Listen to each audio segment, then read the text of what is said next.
Hi, I am Amit Lunkad. Today, the topic of presentation is anti-amoebic drugs. In this video, we discuss the life cycle of Entamoeba histolytica and about the classification of anti-amoebic drugs. Let's begin with these anti-amoebic drugs. Anti-amoebic drugs are nothing but the drugs which are used to treat amoebiasis. Amoebiasis is a parasitic disease caused by Entamoeba histolytica, which is a protozoan parasite distributed throughout the world. This Entamoeba histolytica exists in two forms.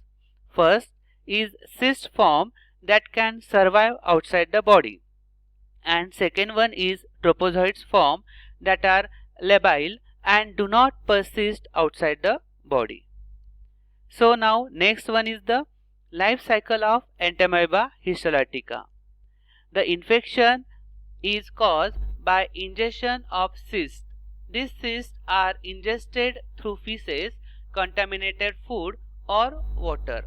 After that ingestion, these cysts are passed into the lumen of intestine where the tropozoites are liberated, and this stage is called formation of tropozoites.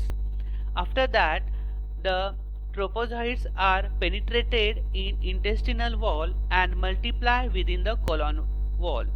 They either invade and ulcerate the mucosa of large intestine or simply feed on intestinal bacteria. So here this stage is penetration and multiplication of tropozoite. After that multiplication and penetration, next stage is systemic invasion.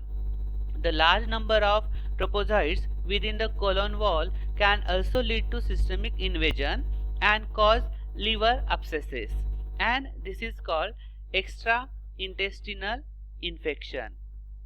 After that, the cysts get discarded, means the tropozoite within the intestine are slowly carried towards the rectum where they return to cyst form and are excreted in feces. Now these cysts which are again cause the infection to the another host. So this cycle is get continued. So this is about life cycle of Entamoeba histolytica.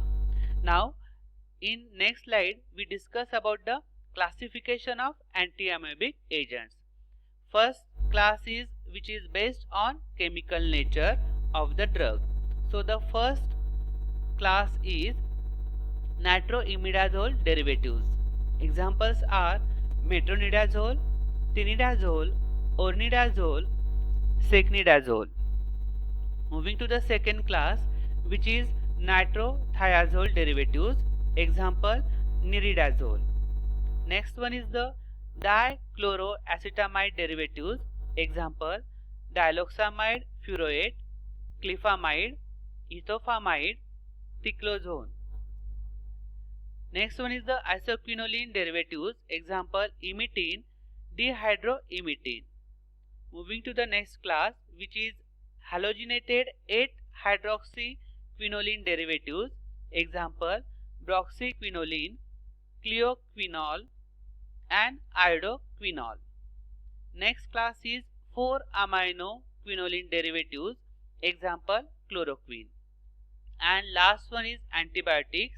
Example tetracycline, paromomycin, erythromycin.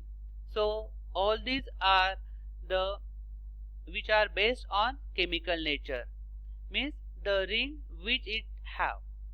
Moving to the next type, which is based on therapeutic nature. So first one is the tissue amoebicide. In that the intestine as well as extraintestinal amoebicides. Example in that first is the nitroimidazole derivatives. Example metronidazole, ornidazole, secnidazole, tinidazole. Alkaloids, which is imetine and dihydroimetine. Under this tissue amoebicide, second subclass is extraintestinal, or it may also call hepatic amoebicide.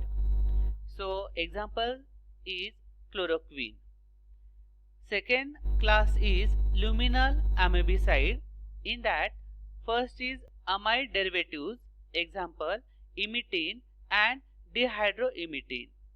Second one is 8-hydroxyquinoline, example iodoquinol, cleoquinol.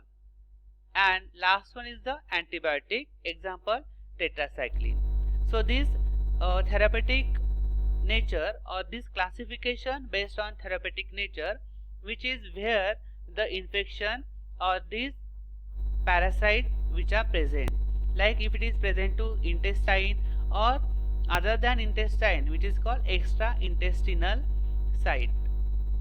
So these are the example of drug and which are based on therapeutic nature. So here we completed the life cycle of Entamoeba histolytica as well as the drugs which are used in amoebiasis. So hope all of you getting this. Thank you and happy learning.